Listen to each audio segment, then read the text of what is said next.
qui que vous soyez. Partout où vous êtes. Quels que soient vos besoins, à chaque instant, et même dans les moments les plus imprévus, nous apportons des solutions aux Africains. Un avenir pour l'Afrique. Coris Bank International, la banque autrement.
AGL, partenaire logistique du football africain.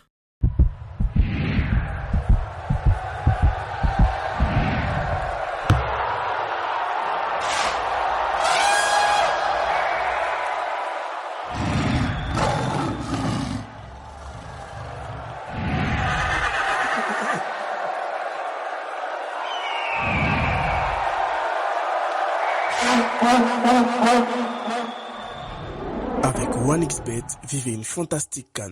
OneXBet, sponsor officiel de la CAN.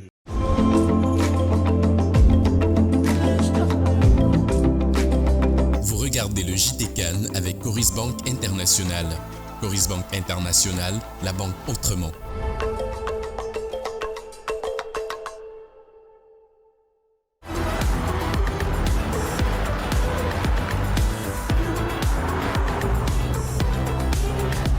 Regardez le JT CAN Côte d'Ivoire 2023 avec United Motors. United Motors, le nouveau visage de l'industrie automobile en Côte d'Ivoire et en Afrique.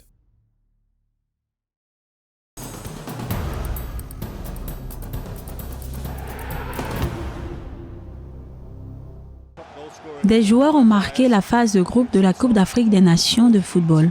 Ceux-ci se sont démarqués par la qualité, mais aussi par la quantité de leurs buts durant cette phase de poule.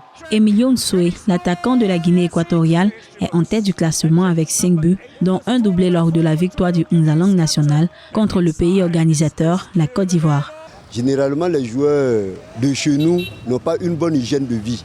Mais on voit qu'avec cet attaquant-là, ou bien ce joueur-là, on voit qu'il y a une bonne hygiène, il a pu mieux se maintenir et aujourd'hui, c'est le travail qui compte. Au classement des meilleurs buteurs, l'Équato-Guinéen Emilio Nsoué est suivi de 5 buts, autre renard de surface. L'Égyptien Mostafa Mohamed et l'Algérien Bagdad Bounedjah, qui totalisent 3 buts chacun durant cette première étape de la compétition, prennent la seconde place des meilleurs buteurs. Le Sénégalais Lamine Camara, le Ghanéen Mohamed Kudus et le Burkinabé Bertrand Traoré ont chacun inscrit 2 buts. Il y a l'Égyptien Mostafa Mohamed qui a 3 buts et malheureusement peut-être qu'avec la blessure de Salah, c'est un joueur qui s'est un peu plus révélé. Après il y a le joueur sénégalais qui a 2 buts, j'espère que sa blessure n'est pas méchante et je pense qu'il va remarquer des buts, mais déjà au bout de la phase aller, avoir 5 buts en 3 matchs, c'est magnifique. Au total, 89 buts ont été inscrits en 36 matchs. La Guinée équatoriale détient la meilleure attaque de la phase de poule avec des joueurs qui ont marqué au total 9 buts. A noter qu'en dehors des attaquants algériens Bagdad Bounedjah et ghanéen Mohamed Kudus, dont les pays ont été éliminés, les 4 autres buteurs disputeront les 8e de finale. Plus de 3000 journalistes accrédités pour la 34e édition de la Coupe d'Afrique des Nations de football Côte d'Ivoire 2023. L'événement placé sous le signe de la CAN de l'hospitalité accueille des journalistes venus des 4 coins du monde. D'Abidjan à Bouaké, en passant par Yamoussoukro, San Pedro et Goroko, l'organisation et les facilités de travail sont appréciées au moment où la compétition amorce son état fatidique d'élimination directe en cas de défaite d'une équipe. La CAN 2023 de la CAF est positive, jusqu'à présent époustouflante. D'après moi, c'est une aventure vraiment intense et captivante. Si vous voulez mon avis du premier jour jusqu'à aujourd'hui, il y a eu beaucoup de surprises.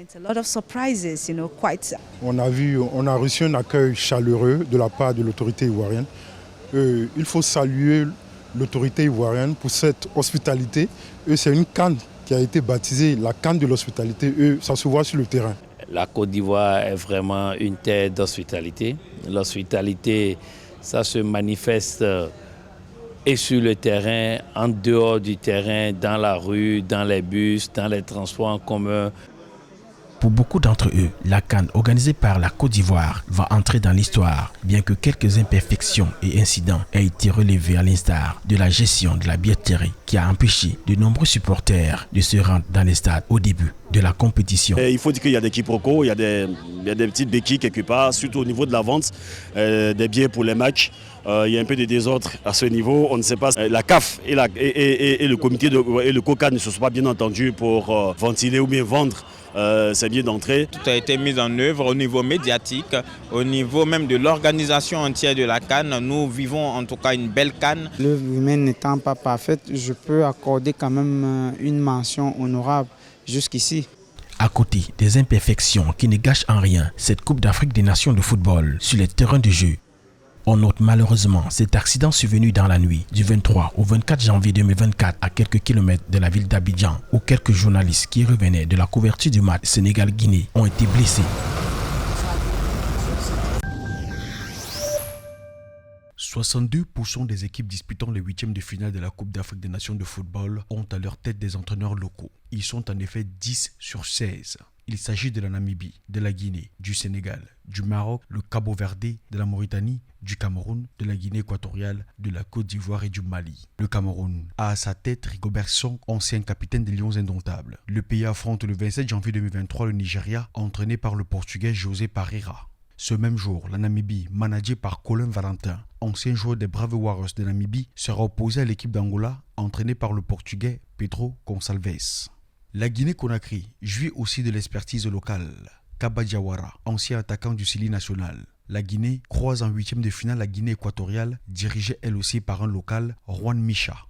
La rencontre est prévue le 28 janvier à 17h GMT au stade Alassane Ouattara d'Abidjan. Deux entraîneurs africains sont à la tête de la sélection du Cabo-Verde et de la Mauritanie. Pedro Leto Brito, communément appelé Boubista, dirige les Requins bleus, tandis que le technicien comorien Amir Abdou manage les Morabitouns. Les deux équipes vont s'affronter en huitième de finale le 29 janvier à 17h. 2 heures plus tard, le Sénégal, tenant du titre, conduit par l'ancien défenseur sénégalais Aliou Cissé, en poste depuis 2015, va affronter la Côte d'Ivoire qui vient de se séparer de Jean-Louis Gasset, son sélectionneur de nationalité française, pour insuffisance de résultats. L'entraîneur de l'équipe U23, Emerse Faye, s'est vu confier les rênes de la sélection ivoirienne. L'ex-défenseur des Aigles du Mali, Eric Chelle, à la tête de la sélection depuis mai 2022, a réussi à qualifier son équipe en terminant leader de la poule E. Le 30 janvier, il va affronter le Burkina Faso dirigé par le Français Hubert Velud. Ce même jour, le Maroc tentera de défier l'Afrique du Sud du coach belge Hugo Broos. Les Lions de l'Atlas sont conduits dans cette rencontre par Rachid Ben Mahmoud, adjoint de Wally Regragui, suspendu pour 4 matchs par la CAF. Ainsi comme en 2019 avec Jamel Belmadi en Algérie et comme en 2021 avec Aliou Cissé du Sénégal, une équipe africaine dirigée par un local a des chances de gagner la CAN 2023. L'objectif assigné à la première édition du prix Association internationale de la presse sportive, AIPS, est de faire de l'excellence un principe fondamental au sein du journalisme. Cette initiative a célébré les travaux de plus de 150 journalistes repartis dans 4 catégories distinctes, à savoir la presse écrite, la radio, le journalisme en ligne et la télévision à l'occasion de la CAN Côte d'Ivoire 23. La presse africaine, il y a beaucoup de jeunes, des jeunes filles et des jeunes garçons qui sont pétris de talent. Et l'autre aspect aussi, si vous faites le diagnostic, c'est que vous vous rendez compte que les journalistes, généralement, ils aiment parler des autres, mais ils ne parlent jamais d'eux. Moi, je trouve que ce n'est pas normal. Il faut qu'on parle de nous. Aujourd'hui, les 3-4 prix qui ont été récompensés, si vous regardez ce qui a été produit en télé, en presse écrite, en radio, vous allez voir l'impact de ces papiers dans notre société. Et c'est ça que nous voulons ressortir. Ce concours étant axé sur l'impact économique, social et sociétal dans le sport, et particulièrement du football, a retenu à travers un jury composé de journalistes sportifs émérites, 4 journalistes africains. En plus des 4 primés, c'est plusieurs grands noms du journalisme africain qui ont reçu des prix honorifiques pour leur contribution au développement du journalisme sportif en Afrique. Je suis heureux de voir des doyens au jury reconnaître mon travail en tant que jeune reporter. Pour moi, c'est une chance. Ce n'est pas forcément le mérite parce qu'il y avait d'autres qui pouvaient le gagner. Aujourd'hui, le fait de venir ici, franchement, je venais pour dire merci à toute la presse sportive, que ce soit nationale, internationale, voire mondiale, parce qu'ils font un travail exceptionnel. Les lauréats de chaque catégorie se voient attribuer une récompense de 1 500 €, soit près d'1 million de francs CFA. Les organisateurs expriment leur volonté d'élargir la compétition aux différents métiers liés au journalisme, tels que le cadrage, le montage et la prise de son dans les prochaines éditions. Cette initiative vise à reconnaître et honorer l'excellence dans divers aspects de la production médiatique.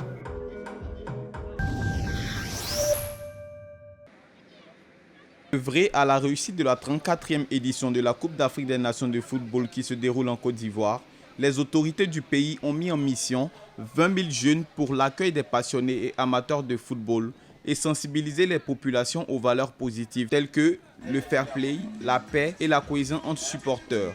Nous sommes sur le site de l'Agora pour recevoir les bénévoles. Les bénévoles ou si vous voulez les volontaires pour leur expliquer un peu leur rôle et leur mission sur la fan zone durant toute la CAN. Les 20 000 bénévoles impliqués dans l'organisation de la Coupe d'Afrique des Nations de football en Côte d'Ivoire ont un âge compris entre 18 et 35 ans.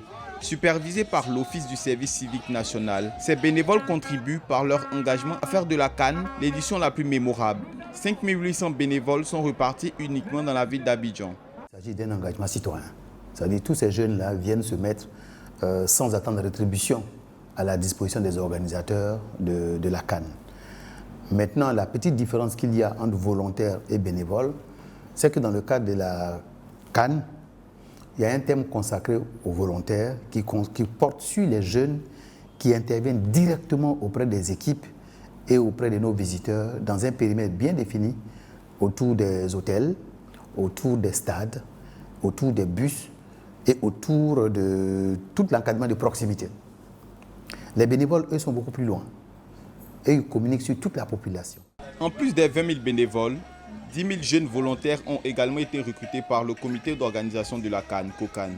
Le coût du projet de bénévolat est estimé à 1,8 milliard de francs CFA, dont 1,2 milliard de francs CFA investis par l'État de Côte d'Ivoire.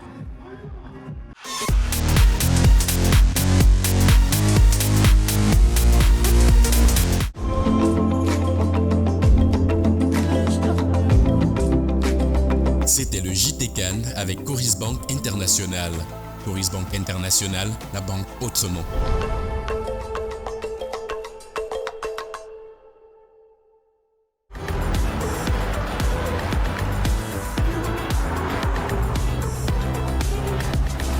C'était le JT CAN Côte d'Ivoire 2023 avec United Motors.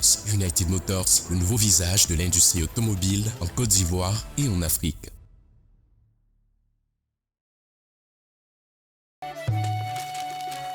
Qui que vous soyez,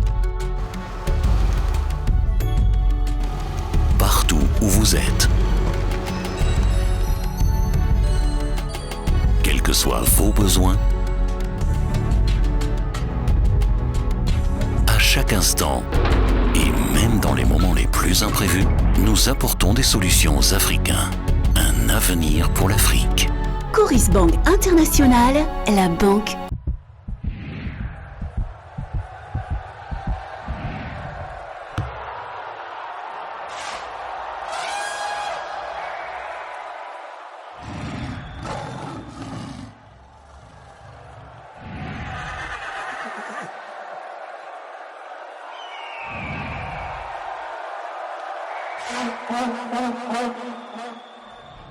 Avec OneXBet, vivez une fantastique CAN. OneXBet, sponsor officiel de la CAN.